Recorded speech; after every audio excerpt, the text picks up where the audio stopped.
ওহ, কি গরম পড়েছে আজকে, শরীরটা যেন পুড়ে গেল। এক গ্লাস শরবত দাও তো নাহিদা। এই তো দিচ্ছি, হাত মুখ ধুয়ে নাও। আজকে তোমার জন্য নদীর তেলাপিয়া মাছ ভেজে রেখেছি। সত্যি? যাক, তেলাপিয়া মাছের কথা শুনে তো পেটটা চোচো করছে। সারাদিন মাঠে কাজ করে এসে তোমার হাতে রান্না খেলে সব ক্লান্তি দূর হয়ে যায়। হয়েছে, আর অঙ্ক করা লাগবে না। খালি পেটে এসব কথা ভালো লাগে না। আগে খাবার খাও, তারপর যত পারো বইয়ের গুণ গাও। গুণ তো গাইবো, এমন ভালো বউ কয়জনের ভাগ্যে জোটে। আমাদের টাকা পয়সা কম, কিন্তু আমাদের সুখের অভাব নেই। আমাদের সুখ তো তোমাকে ঘিরেই। তুমি ভালো থাকলেই আমি ভালো। নাও শরবত খাও।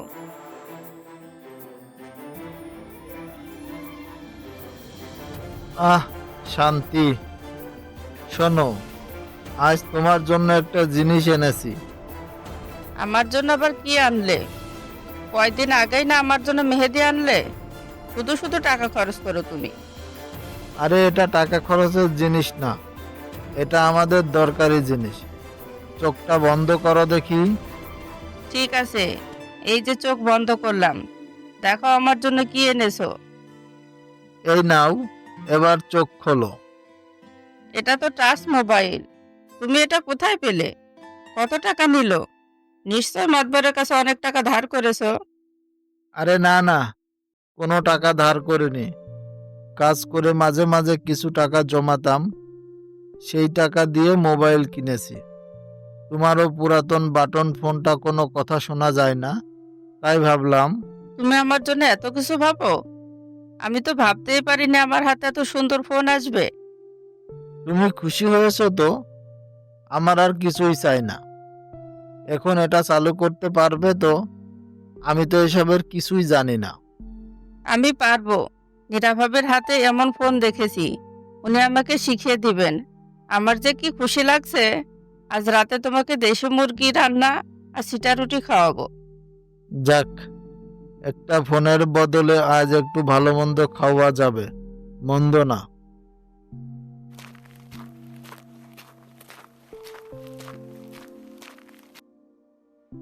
একা একা হাসছো যে, বাড়িতে মেহমান এসেছে নাকি? আরে মেহমান না, এই দেখো কি মজার জিনিস। এর নাম নাকি টিকটক। কত মানুষ কত কিছু করে।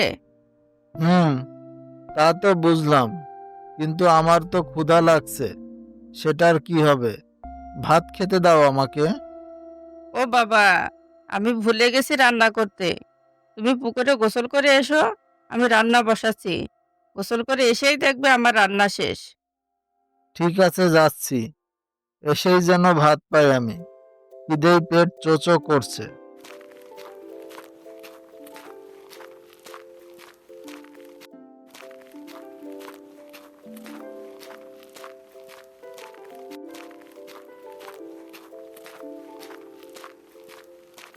জুয়েল পুকুর থেকে গোসল করে এসে দেখে তখনও নাহিদা ফোন হাতে করে হাসছে।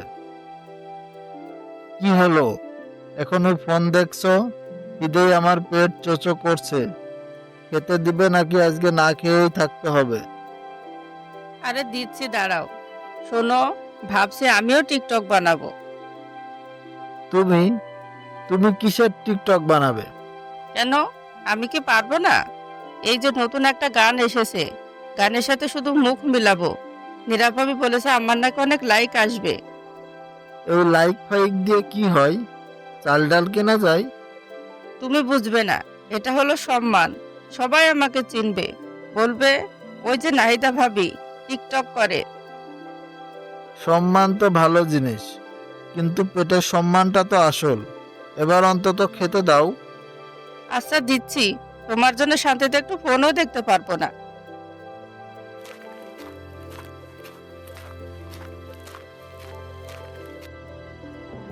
কিরে জুয়েল, মুখটা ভারী করে রেখেছিস কেন? ভাবির সাথে ঝগড়া হলো নাকি? আর বলিস না বন্ধু, আমার কপালটাই পুরা। শখ করে বউকে একটা নতুন মোবাইল কিনে দিলাম, এখন মনে হচ্ছে নিজের পায়ে নিজেই কুড়াল মেরেছি। কেন, কি হলো আবার? কি হয়নি সেটা বল।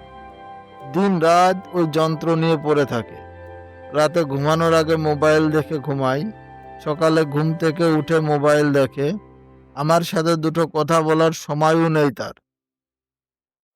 আরে নতুন কিনেছিস তো, তাই হয়তো একটু বেশি ঘাটাঘাটি করছে। কয়দিন পর ঠিক হয়ে যাবে। ঠিক হবে? আমার তো মনে হয় না। আজ দুপুরের একটা ঘটনা শোন। দুপুরে খেতে বসেছি, ও আমার প্লেটে তরকারি না দিয়ে মেঝেতে তরকারি দিচ্ছে, অন্য হাতে ফোন দেখছে। আমি বললাম, তরকারি মেঝেতে দিচ্ছ কেন? ও খেয়াল করলো না। বলিস কি তারপর? তারপর আবার কি? না খেয়েই উঠে পড়লাম। আরো কি বলে জানিস? ইস, একটু ভুল হয়ে গেছে। বিপদ তাহলে তো সত্যি ঘনিয়ে আসছে। বিপদ? এ তো মহা বিপদ। উঠতে বসতে খেতে ঘুমাতে গোসল করতে সব জায়গায় শুধু টিকটক আর টিকটক। আমি যেন ও বাড়ির কেউ নই, আমার কোনো অস্তিত্বই নেই। মনে হচ্ছে এই মোবাইলটাই ওর সব। ভাবিকে বুঝিয়ে বল। বলতে কি কম চেষ্টা করেছি? বললেই বলে, আমার কি কোনো শখ আহ্লাদ নেই? তুমি শুধু নিজের কথাই ভাবো। এখন আমি কি করতে পারি বল? পরিস্থিতি খুব জটিল, অন্যভাবে ভাবতে হবে। কিভাবে? তুই একটা কিছুতে আসক্ত হয়ে যা, দেখবি ভাবির টনক নড়বে। যেমন? যেমন ধর, তুই তোর গরুটার সাথে কথা বলা শুরু কর। গরুটার যত্ন নিবি, গরুটাকে নিয়ে ঘুরবি। ভাবি যখন দেখবে তুই বউয়ের চেয়ে গরুকে বেশি ভালোবাসতে শুরু করেছিস, যত্ন নিচ্ছিস, তখন ভাবির ঠিকই বিষয়টা নজরে পড়বে। ধুর, তুই শুধু মশকরা করিস। আমি আছি আমার চিন্তায় আর তুই? আরে মশকরা না, এটা হলো মনস্তাত্ত্বিক খেলা। কাঁটা দিয়ে কাঁটা তুলতে হবে। একবার চেষ্টা করে দেখ না।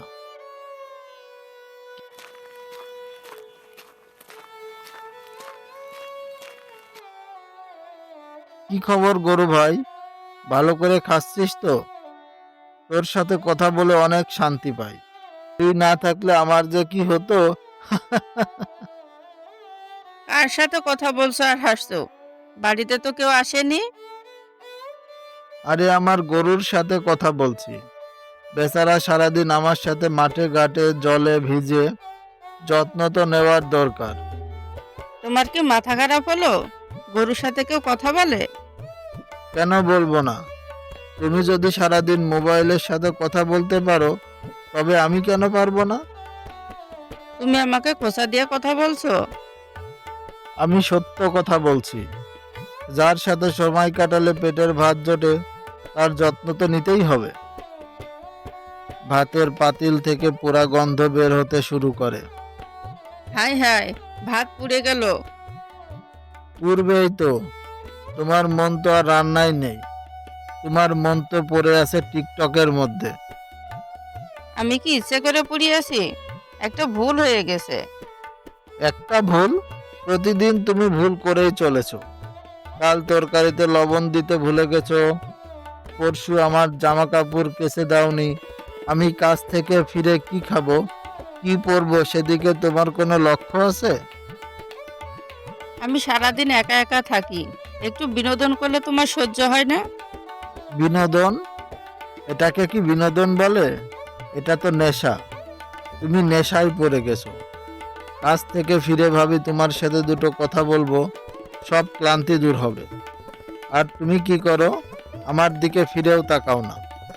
তুমি শুধু অভিযোগই করতে জানো।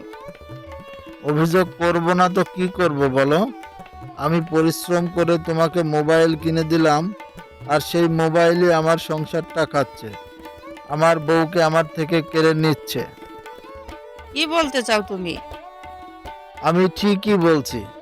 আজ থেকে এই মোবাইলটাই আমার সতীন। যাও, ওই সতীনকে নিয়েই থাকো। আমি আর এই সংসারে থাকবো না।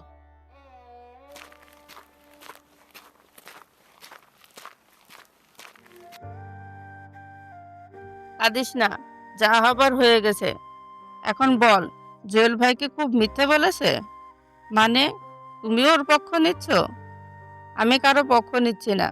তুই নিজেই বল, মোবাইলটা আসার পর তুই কি আগের মতো ছিলি? জুয়েল ভাইয়ের কাছ থেকে ফিরে তখন তুই ফোনের দিকে তাকিয়ে থাকিস।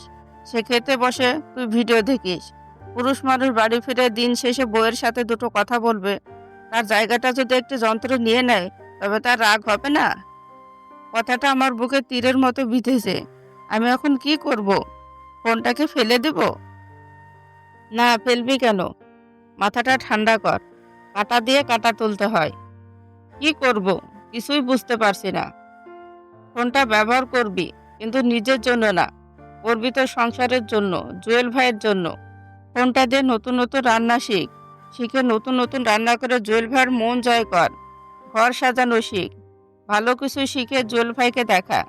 জুয়েল ভাই তোর ফোনটাকে সতীন বলেছে, তোর ফোন দেখার আসক্তিকে, ফোনটাকে নয়।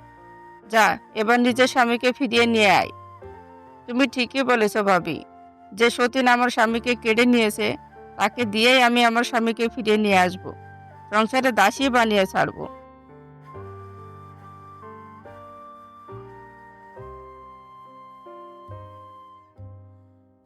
হাত মুখ ধুয়ে এসো, তোমার জন্য পাটিসাপটা পিঠা বানিয়েছি। হঠাৎ পিঠা? ফোনে দেখছিলাম চালের গুঁড়া দিয়ে আর খেজুরের গুড় দিয়ে কিভাবে পাটিসাপটা পিঠা বানায়, তাই দেখে তোমার জন্য ঝটপট পাটিসাপটা পিঠা বানালাম। এবার খেয়ে বলো তো কেমন হয়েছে।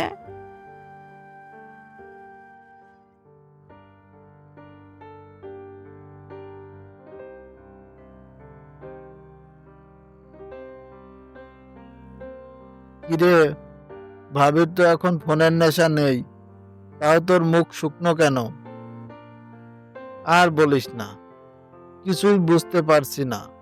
ও এখন আর ফোন হাতে নেয় না, আমার যত্ন নিচ্ছে, সব সময় খাওয়া দাওয়া ঠিক মতো করাচ্ছে, আমার জন্য আবার পিঠাও বানাচ্ছে। কিন্তু কিন্তু কি, কেন জানি মনে হচ্ছে সবটাই যেন সাজানো। ও কি আমার উপর প্রতিশোধ নিচ্ছে? আমাকে এটা দেখাচ্ছে যে দেখো আমি কত ভালো বউ হতে পারি। আর তুমি আমাকে মিছে মিছে সন্দেহ করছিলে। আমাদের মাঝে কেমন জানি একটা দেওয়াল তৈরি হয়েছে। তুই বড্ড বেশি ভাবিস। তুই ওকে সতীন বলেছিস। একটা মেয়ের কাছে এর চেয়ে বড় অপমান আর কি হতে পারে? হয়তো সেই কষ্টটা বলতে পারছে না। আমি তো রাগের মাথায় বলেছিলাম, এখন আমার নিজের দম বন্ধ লাগছে। তাহলে দেওয়ালটা তুই ভাঙ, তুই সরাসরি কথা বল, নিজের ভুলের জন্য মাপ চা, দেখবি সব ঠিক হয়ে যাবে। নাহিদা, তুমি আমাকে মাপ করে দাও। আমার সতীন কথাটা বলা একদম ঠিক হয়নি। আমি রাগের মাথায়। না, দোষটা তোমার নয়, দোষটা আমার। তুমি ঠিকই বলেছিল, ও ফোনটা সত্যি সতীন হয়ে উঠেছিল। আমি এতটাই অন্ধ হয়ে গেছিলাম যে আমার নিজের মানুষটাকেই দেখতে পাইনি। নিরাভাবে আমার চোখ খুলে না দিলে হয়তো আমার এই সোনার সংসারটাই হারিয়ে ফেলতাম।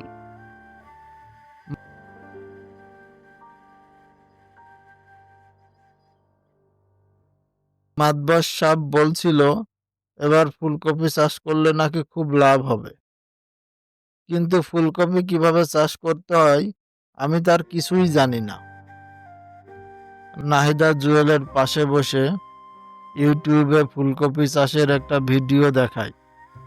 একজন কৃষি বিশেষজ্ঞ খুব সহজ করে সব বুঝিয়ে দিচ্ছেন।